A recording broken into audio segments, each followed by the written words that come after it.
Hello everyone, this is Roli Pandey. This is fourth year PYQ of Maths Pedagogy for CTET. Start करते हैं। Question number 1 है हमारा, how will you cater to the needs of visually challenge students of your classroom in an inclusive school. मतलब समावेशित विद्यालय में आप अपनी कक्षा के जो दृष्टिबाधित छात्र हैं उनकी आवश्यकताओं को पूरा करना है, तो कैसे पूरा करेंगे?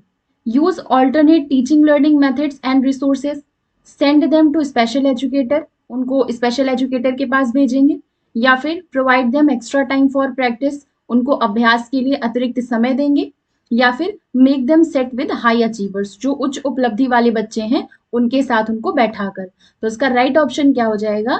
ऑप्शन नंबर 1, मतलब जो दृष्टिबाधित छात्र हैं उनको शिक्षण अधिगम की जो अलग अलग प्रणालियां हैं, वैकल्पिक प्रणालियों को दे करके और अलग अलग साधनों का प्रयोग कर करके उनकी आवश्यकताओं को पूरा करेंगे। जो इंक्लूसिव एजुकेशन है या समावेशी शिक्षा है, इसको समेकित शिक्षा भी कहते हैं। सबसे पहले ये कनाडा और अमेरिका यहाँ पे स्टार्ट की गई थी जो समावेशी शिक्षा है। इसके अलावा इंक्लूसिव एजुकेशन होता क्या है, इसमें जो दिव्यांग बच्चे होते हैं, दिव्यांग बच्चों को सामान्य बच्चों के साथ रह करके शिक्षा दी जाती है। मतलब कि जो ये वाला थीम है कि इक्वल अपॉर्चुनिटीज हर एक बच्चे को मिलनी चाहिए, उसी चीज पर ये आधारित है। और जो दृष्टिबाधित बच्चे होते हैं उनके लिए क्या यूज किया जाता है? ब्रेल लिपि का मेथड यूज किया जाता है, किसने दिया था? लुइस ब्रेल ने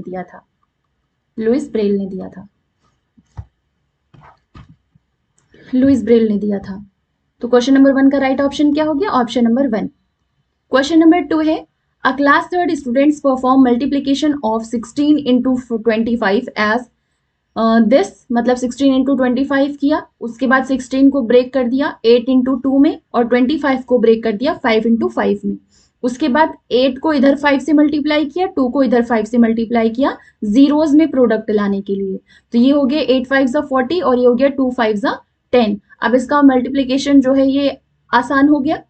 तो जो क्लास थर्ड के बच्चे हैं वो मल्टीप्लीकेशन इस तरीके से कर रहे हैं। तो कौन सी मल्टीप्लीकेशन की प्रॉपर्टी है जो कि बच्चे इस क्वेश्चन में यूज कर रहे हैं? एसोसिएटिव लॉ, मतलब साहचर्य सिद्धांत है, या रिपीटेड एडिशन है, या फिर इनवर्स मल्टीप्लीकेशन लॉ है, या डिस्ट्रीब्यूटिव लॉ है। जो डिस्ट्रीब्यूटिव लॉ होती है उसमें कैसे होता है, जैसे लिखा है A into B into C, तो इसका मल्टीप्लीकेशन कैसे किया जाएगा? A into B plus B into C, इस तरीके से किया जाता है। जैसे एग्जाम्पल समझ लीजिए, 2 इंटू 2 प्लस 5 है, सॉरी यहाँ पे प्लस होगा, ये मतलब a इंटू, इधर समझ लीजिए, a into B plus C है, तो इसको कैसे किया जाएगा? a into B plus a into C, इस तरीके से। इसको क्या बोलते हैं? इसको डिस्ट्रीब्यूटिव लॉ बोलते हैं। इनवर्स मल्टीप्लीकेशन लॉ में क्या होता है, कोई भी डिजिट है, अगर उसका मल्टीप्लीकेशन निकालना है, इनवर्स मल्टीप्लीकेशन निकालना है, तो उसका आंसर हमेशा 1 आएगा। जैसे a अपॉन बी है, इसका इनवर्स मल्टीप्लीकेशन निकालना है तो ये b अपॉन ए हो गया, a से a कैंसिल, b से b कैंसिल, मतलब कि आंसर इसका 1 आ गया। इसलिए कोई भी नंबर है अगर उसका इनवर्स मल्टीप्लीकेशन निकालना हो तो उसका आंसर हमेशा 1 आता है। रिपीटेड एडिशन में क्या होता है, जैसे लिखा है 7 प्लस 7 प्लस 7, इसको मल्टीप्लाई करना है, मतलब इसको अगर ऐड करना है, लगातार एडिशन हो रहा है, तो इसको क्या करते हैं, 7 को 1 2 3 टाइम्स लिखा हुआ है तो 7 इंटू 3 कर दिया, 21 आ गया। तो ये होता है रिपीटेड एडिशन। तो इसमें कौन सी प्रॉपर्टी यूज हुई है? इसमें साहचर्य सिद्धांत, मतलब एसोसिएटिव लॉ यूज हुआ है।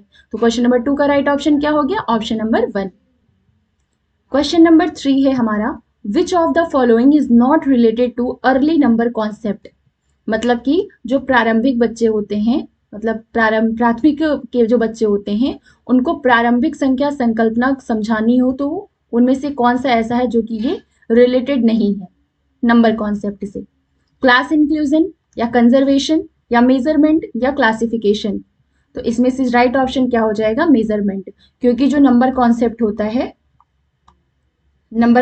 होता है उसमें क्लास इंक्लूजन मतलब वर्ग समावेश भी आता है, कंजर्वेशन मतलब संरक्षण भी आता है, और क्लासिफिकेशन मतलब वर्गीकरण भी आता है। तो क्वेश्चन नंबर 3 का राइट ऑप्शन क्या हो गया? Option number 3। क्वेश्चन नंबर 4 है हमारा, which of the following statement is true regarding numeral and number, मतलब संख्यांक और संख्या, इन दोनों के विषय में कौन सा कथन है जो कि सही है? A numeral is a symbol used to represent number, संख्यांक एक तरीके का प्रतीक होता है जिसको संख्या प्रदर्शित करने के लिए यूज किया जाता है। और दूसरा क्या है? Same number can be represented by different numerals, एक ही संख्या को अलग अलग संख्यांकों के द्वारा प्रदर्शित किया जा सकता है। तो न्यूमरल इज अ सिंबल, हाँ न्यूमरल एक सिंबल होता है, मतलब जैसे हम लिखते नहीं है 1 2 3 या का, खा, गा, या फिर जो लिखा जाता है फर्स्ट, सेकंड, थर्ड, ये सारे न्यूमरल्स होते हैं जिसको संख्यांक कहते हैं। तो ये क्या है? सिंबल है, बस केवल डिनोट कर रहा है न्यूमरल। जैसे हम कोई ऑप्शन लिखे हैं तो ये 1 2 3 4, यहाँ पे जो 1 2 3 4 यूज हुआ है वो क्या है? संख्यांक है, ये सिंबल है, ये रिप्रेजेंट कर रहा है कि ये पहला है, ये दूसरा है, तीसरा है, चौथा है। तो न्यूमरल जो होता है वो सिंबल होता है जो कि नंबर रिप्रेजेंट करने के लिए यूज किया जाता है। तो ए सही है। Same number can be represented by different numerals, एक ही नंबर को अलग अलग न्यूमरल्स के लिए, मतलब सेम नंबर को अलग अलग न्यूमरल्स रिप्रेजेंट करने के लिए यूज किया जा सकता है, ये भी सही है। जैसे यहाँ पे लिखा है फर्स्ट, सेकंड, थर्ड, ठीक। अब नंबर यहाँ पे एक ही है, 1 2 3, क, ख, ग, यहाँ पे भी ये पहला है, ये दूसरा है, ये तीसरा है, ये भी 3 ही नंबर होगा। तो same number can be represented by different numerals, A same number को अलग अलग न्यूमरल्स के लिए रिप्रेजेंट करने के लिए यूज किया जा सकता है। तो जो बी ऑप्शन होगा हमारा वो भी सही है। तो मतलब both A and B are correct, दोनों ही शुद्ध है। क्वेश्चन नंबर 5 है हमारा, which of the following is not a mathematical process, इनमें से कौन सा ऐसा है जो कि मैथमेटिकल प्रोसेस नहीं है? विजुअलाइजेशन, मेमोराइजेशन, एस्टिमेशन या ट्रांसपोजिशन। ये तो नॉर्मल सी चीज है, मेमोराइजेशन वाली कोई भी चीज है वो प्राइमरी के बच्चों में तो नहीं ही आती है, तो ये ऑप्शन हमारा वैसे ही गलत हो जाएगा। तो कंटेस्ट करना ये प्रोसेस है जो कि मैथमेटिकल प्रोसेस नहीं है। क्वेश्चन नंबर 6 है हमारा, read the following word problems on addition. There are 15 oranges in one basket, 17 oranges in another basket. How many oranges are there all together? एक में 15 संतरे हैं, दूसरी टोकरी में 17 हैं, कुल मिलाकर के कितने हो गए? दूसरा क्वेश्चन क्या है कि price of a mobile phone number is, मतलब मोबाइल फोन की कीमत 9,950 रुपए है। अगर इसमें 375 रुपए बजट के बाद बढ़ा दिए गए तो इनमें से कौन सा ऐसा है जो कि, या फिर नया प्राइस क्या होगा? तो पता करना है कि ये एडिशन के कौन से कॉन्सेप्ट पर आधारित है। ए रिप्रेजेंट्स एग्रीगेशन, ऐसी समझ लीजिए। ऐसा कोई भी क्वेश्चन हो जिसमें दो ग्रुप हो, पहले ग्रुप में से कोई चीज दी हुई है, दूसरे ग्रुप में से कोई चीज दी हुई है, दोनों ग्रुप को मिला करके कोई चीज अगर ऐड करनी है कि कितनी हुई तो वो होता है एग्रीगेशन।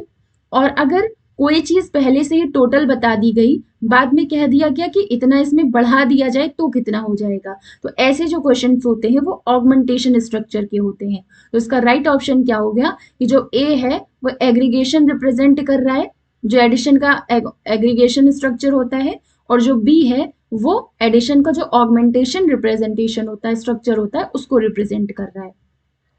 मतलब ए योग की समुच्चयन संरचना प्रदर्शित कर रहा है और बी योग के संवर्धन की संरचना को प्रदर्शित कर रहा है। तो 6th का right option option number 1। Question number 7 है हमारा, identify the correct statement about the ability to conserve different physical quantities in measurement as proposed by पियाजे। पियाजे के प्रस्ताव के अनुसार जो माप में अलग अलग भौतिक राशियों का संरक्षण होता है उसकी योग्यता के विषय में कौन सा कथन सही है, उसको पहचानना है। Conservation of volume is grasped before mass, या फिर conservation of weight is grasped before conservation of number, या फिर conservation of length is grasped before conservation of number, या फिर conservation of weight is grasped through before conservation of volume. तो यही सही है। बच्चे क्या करते हैं, पहले भार के संरक्षण की समझ अगर उनमें लानी है तो पहले आयतन के संरक्षण की समझ आती है, उसके बाद भार के संरक्षण की समझ आती है। जैसे कि ये एक कंटेनर हो गया और ये कंटेनर हो गया, इसमें 10 ml वाटर है और इसमें 15 ml वाटर है। तो पहले ये सीखेंगे कि किसी भी कंटेनर में वॉल्यूम का जो कॉन्सेप्ट होता है, वॉल्यूम कंजर्वेशन होता है, वो कैसे किया जाता है। उसके बाद समझेंगे कि उसका वेट कितना है, मतलब वेट में जो डिफरेंशिएशन करना है उसके बाद उसको समझ पाएंगे। तो क्वेश्चन नंबर 7 का right option option number 4। Question number 8 है हमारा, a teacher gives the following task to the students of class 4th। एक टीचर ने क्लास 4th के बच्चों को एक टास्क दिया जिसमें उन्होंने कहा कि ये 25 स्टाइल हैं, 25 स्टाइल को जितना पॉसिबल हो सके ऐसे पॉसिबल आयताकार एरेज में, रेक्टेंगुलर एरेज में व्यवस्थित करना है, अरेंज करना है। तो इनमें से ऐसा कौन सा मैथमेटिकल कॉन्सेप्ट है जो कि इस टास्क को एड्रेस करता है। जो भी टाइल्स होते हैं, जनरली टाइल्स कैसी होती हैं, स्क्वायर शेप में होती हैं, ठीक है। स्क्वायर में कौन कौन से कॉन्सेप्ट आते हैं, एरिया का कॉन्सेप्ट आता है, फैक्टर का कॉन्सेप्ट भी आता है, इसके अलावा पेरीमीटर का कॉन्सेप्ट भी आता है। तो ये करने से कितने कॉन्सेप्ट टीचर मतलब बच्चे के अंदर आ जाएंगे, स्क्वायर से रिलेटेड जितने भी कॉन्सेप्ट आते हैं वो बच्चे इससे सीख जाएंगे। तो एरिया, फैक्टर और पेरीमीटर मतलब क्षेत्रफल, गुणनखंड और परिमाप, ये तीनों का कॉन्सेप्ट बच्चे इसके थ्रू सीखेंगे। तो क्वेश्चन नंबर 8 का right option option number 1। Question number 9 है, which of the following sets are problem solving strategies in mathematics. निम्नलिखित समुच्चयों में से कौन सा ऐसा है जो गणित के प्रश्नों को हल करने का एक कौशल है। ड्राइंग वर्कबुक, रोट लर्निंग है, इसको तुरंत हटा दीजिए। मेमोराइजेशन है, इसको भी हटा दीजिए। यहाँ भी मेमोराइजेशन है तो इसको भी हटा दीजिए। राइट ऑप्शन क्या हो जाएगा, ऑप्शन नंबर 2, मतलब कि रीजनिंग, तर्क करना, यूजिंग वेरिएबल, चर का प्रयोग करना और लुक फॉर अ पैटर्न, प्रतिरूप देखना। तो ये हमारा राइट ऑप्शन हो जाएगा क्वेश्चन नंबर 9। इसको नॉर्मली याद करना है तो इस क्वेश्चन से समझ लीजिए कि जो मैथमेटिक्स में प्रॉब्लम सॉल्विंग स्ट्रेटेजीज होती हैं उनमें रीजनिंग आता है, वेरिएबल यूज करना आता है और पैटर्न देखना आता है। तो 9th का right option option number 2। Question number 10 है हमारा, when hell is level refers two stages in the development of, मतलब जो वेन हेले के स्तर हैं जिस विकास की अवस्थाओं का संकेत करते हैं वो कौन सी हैं। प्लेस वैल्यू की, ज्योमेट्रिकल थिंकिंग की, फ्रैक्शंस या नंबर कॉन्सेप्ट। यह है ज्योमेट्रिकल थिंकिंग मतलब ज्यामितीय चिंतन। ये मोस्ट इंपॉर्टेंट क्वेश्चन है सीटेट का, इनसे रिलेटेड क्वेश्चंस जनरली पूछे ही जाते हैं। इसमें क्या होता है, शेप्स की अंडरस्टैंडिंग, शेप्स की अंडरस्टैंडिंग और जो ज्योमेट्रिकल स्ट्रक्चर होते हैं, मतलब कि या फिर कह सकते हैं जो प्रॉपर्टीज होती हैं शेप्स की, उनको एनालाइज करना, उनको एनालाइज करना, प्रॉपर्टीज का एनालाइज करना और शेप्स की जो अंडरस्टैंडिंग है, इन दोनों कॉन्सेप्ट की होने की वजह से जो वैन हेले का मतलब प्रिंसिपल दिया है इन्होंने, वो बहुत ज्यादा फेमस हुई।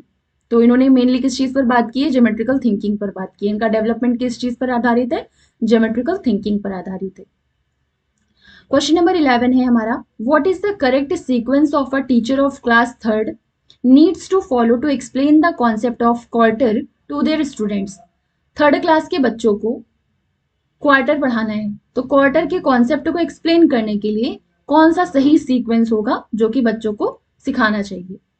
चतुर्थांश की संकल्पना अगर समझानी है टीचर को तो इनमें से कौन सा अनुक्रम है जिसका अनुसरण करके बच्चे को अच्छे से वो चीज, उस कॉन्सेप्ट को समझाया जा सकता है। तो इसका नॉर्मली ऐसा कोई भी तुम्हें कॉन्सेप्ट दे दिया जाए तो इसके लिए सिंपल सी चीज है कि सबसे पहले क्या किया जाता है, कॉन्क्रीट ऑब्जेक्ट्स के थ्रू बच्चे को समझाना,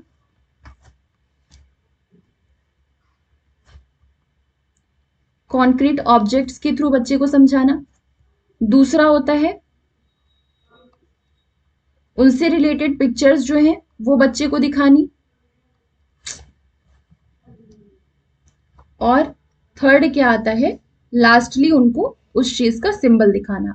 तो कॉन्क्रीट ऑब्जेक्ट्स मतलब मूर्त वस्तुएं दिखा करके उनको समझाना, उसके बाद उससे रिलेटेड चित्रों को दिखा करके समझाना, फिर लास्ट में जाकर के सिंबल मतलब उसका चिन्ह दिखाना कि कैसा है। तो सबसे पहले provide concrete materials and divides into quarters, ठोस पदार्थ लेकर उसे चतुर्थांशों में बांटना। सबसे पहला स्टेप मतलब बी हो जाएगा। फिर है शोइंग पिक्चर्स रिप्रेजेंटिंग क्वार्टर, ऐसे पिक्चर्स दिखाना जो कि क्वार्टर को रिप्रेजेंट कर रहा है, चतुर्थांश को प्रदर्शित कर रहा हो।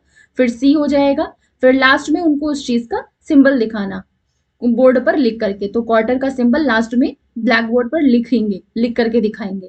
तो बी सी ए इस सीक्वेंस में अगर टीचर को क्वार्टर पढ़ाना है तो इस सीक्वेंस में क्वार्टर का कॉन्सेप्ट बच्चे को समझाना चाहिए। तो 11th का right option option number 2। Question number 12 है, as per the recommendation of NCF 2005 primary school mathematics curriculum should, मतलब जो राष्ट्रीय पाठ्यचर्या एनसीएफ की 2005 की अनुशंसा के अनुसार जो प्राथमिक विद्यालय की गणित है उसका पाठ्यक्रम क्या होना चाहिए, कैसा होना चाहिए? ऐसा जो कि प्रोसीजरल नॉलेज पर फोकस करे, या फिर ऐसा जो कि गणितीय संकल्पनाओं में कठोरता देने वाला हो? तो ये तो बिल्कुल ही गलत हो जाएगा। Prepare children for advanced mathematics, उनको एडवांस मतलब प्रगामी जो आगे की क्लासेस में उनको पढ़ना है उस मैथमेटिक्स के लिए प्रिपेयर करें, ये भी गलत है। क्योंकि अगर पर्टिकुलर क्लास का एक एम या फिर एक गोल सेट कर दिया जाता है कि उस क्लास में बच्चे को उतना ही पढ़ाया जाए, तो आगे वाली चीजें उसको अपने आप समझ में आने लगेंगी, उसका कॉन्सेप्ट क्लियर होने लगेगा। तो शुरू में उनको एडवांस्ड मैथमेटिक्स के लिए तैयार करना, तो ये गलत हो गया। Relate to childrens everyday experiences, NCF ने क्या कहा है, कोई भी चीज सिखानी है बच्चों को तो फिर वो learning by doing, learning by doing पहली चीज, और दूसरी चीज उनको जो उनके रोज के एक्सपीरियंसेस हैं, जो उनको रोज के उनके अनुभव हैं या फिर उनके खुद के जो अनुभव हैं उससे अगर रिलेट करके बच्चे को पढ़ाया जाएगा तो बच्चे को ज्यादा समझ में आएगा, जल्दी समझ में आएगा। तो इसका राइट ऑप्शन क्या हो गया? Option number 4। अगर एवरीडे एक्सपीरियंसेस से रिलेट करके बच्चे को समझाएंगे तो फिर यही जो करिकुलम का आधार है मैथमेटिक्स का वो होना चाहिए, हर सब्जेक्ट का यही होना चाहिए। ईवीएस के लिए भी यही अगर क्वेश्चन आ रहा है तो ईवीएस के लिए भी यही आपका ऑप्शन होगा। क्वेश्चन नंबर 13 है, which of the following teaching learning resources is best suited to explain the concept of multiplication of two decimal numbers? ऐसे दो डेसिमल वाले जो नंबर हैं उनको अगर सॉल्व करना है तो उसके लिए कौन सा लर्निंग रिसोर्स है जो कि सबसे बेस्ट होगा? Taylor abacus, number chart, graph paper या डाइंस ब्लॉक्स? तो ये होगा ग्राफ पेपर। क्वेश्चन नंबर 13 का right option option number 3। Question number 14 है, which of the following is not an effective strategy to assess primary level students learning in mathematics? जो primary level के बच्चे होते हैं जो मैथमेटिक्स सीख रहे हैं उनका अगर असेसमेंट करना है तो इनमें से कौन सा ऐसा है जो कि इफेक्टिव स्ट्रेटेजी नहीं होगी? Analysing childrens errors to understand their reasoning, मतलब कि विद्यार्थियों की त्रुटियों को जानकर उनके तर्क का विश्लेषण किया जाए, ये तो सही है, ऐसा करने से तो बच्चे का फायदा होगा। मतलब कि अगर बच्चे की एरर है उसी एरर के आधार पर मतलब उसका आकलन करके, उसकी गलतियों का आकलन करके, एरर्स का आकलन करके उसके तर्क का लेवल कितना, उसकी रीजनिंग स्किल कितनी डेवलप है, ये चीज पता लगाई जा सकती है। तो असेसमेंट का तरीका हो गया, इफेक्टिव स्ट्रेटेजी हो गई। Designing task which elicit more than one level of response, ऐसे कार्य की अभिकल्पना की जाए जिसमें कि एक से अधिक स्तर के उत्तर प्राप्त हो सके, तो ये वाला भी असेसमेंट का लेवल मतलब असेसमेंट की स्ट्रेटेजी सही होगी। Using primarily group administrator task, मतलब कि समूह संचालित कार्यों का प्रयोग किया जाए। अगर समूह संचालित कार्यों का प्रयोग किया जाएगा तो इंडिविजुअल बच्चे की क्या कैपेबिलिटी है, क्या स्किल है, क्या क्षमता है, क्या रीजनिंग है, ये तो पता नहीं लगाया जा सकता है। तो यही वाला है जो कि इफेक्टिव स्ट्रेटेजी नहीं होगी, नहीं होगी। तो राइट ऑप्शन 14 का option number 3। Designing task to differentiate between rote memorisation and conceptual understanding, ऐसे टास्क डिजाइन करना जिससे कि ये पता लगाया जा सके कि जो बच्चे की समझ है वो उसकी रोट मेमोराइजेशन पर आधारित है या फिर उसके कॉन्सेप्ट के अंडरस्टैंडिंग पर आधारित है, तो ये भी इफेक्टिव स्ट्रेटेजी होगी। तो पूछा है कौन सी इफेक्टिव स्ट्रेटेजी नहीं है, उस हिसाब से 14 का राइट ऑप्शन हमारा हो जाएगा ऑप्शन नंबर 3, मतलब मुख्यतः समूह संचालित कार्यों का प्रयोग किया जाए। क्वेश्चन नंबर 15 है हमारा, which of the following is not a characteristic of effective mathematics pedagogy, गणितीय अध्यापन को प्रभावी बनाने के लिए इनमें से कौन सी एक ऐसी है जो कि विशेषता नहीं है? फॉलोइंग स्ट्रिक्ट टाइम रूल्स नहीं पूछा है, तो स्ट्रिक्टनेस की बात कर दी गई, तो यही हमारा राइट ऑप्शन हो जाएगा पहला ही। छात्रों की त्रुटियों के प्रतिरूप पर केंद्रित होना, ये भी सही है, मतलब उनके जब पैटर्न्स को देखेंगे कि उनकी एरर का पैटर्न कैसा है तो वो तो एनालाइज करके ये प्रॉफिट ही होगा, तो ये पेडागोजी का तरीका सही होगा। इसके अलावा making connections with everyday experiences, connection वाली चीजें जितनी भी होती है अनुभवों से रिलेटेड वाली, वो सारे ऑप्शंस आपके सही होंगे, पॉजिटिव में जाएंगे। इसमें नेगेटिव का पूछा है। Using various teaching learning strategies for a single concept, एक ही कॉन्सेप्ट को पढ़ाने के लिए अलग अलग टीचिंग लर्निंग स्ट्रेटेजीज का यूज किया जाए, तो ये भी इफेक्टिव कैरेक्टरिस्टिक्स है मैथमेटिक्स पेडागोजी पढ़ाने की, तो ये भी ठीक हो जाएगा। तो जो नेगेटिव आंसर है इस चीज का कि जो इफेक्टिव मैथमेटिक्स पेडागोजी नहीं है, की कैरेक्टरिस्टिक्स नहीं है, वो यही होगा कि एक नई संकल्पना का परिचय देने के लिए समय के नियम का कठोरता से पालन करें। तो क्वेश्चन नंबर 15 का राइट ऑप्शन ऑप्शन नंबर 1। ये था हमारा 4th year PYQ of English pedagogy for seated. मिलते हैं, अगर वीडियो आपको पसंद आई तो लाइक करें, सब्सक्राइब करें। मिलते हैं नेक्स्ट वीडियो में। Thank you.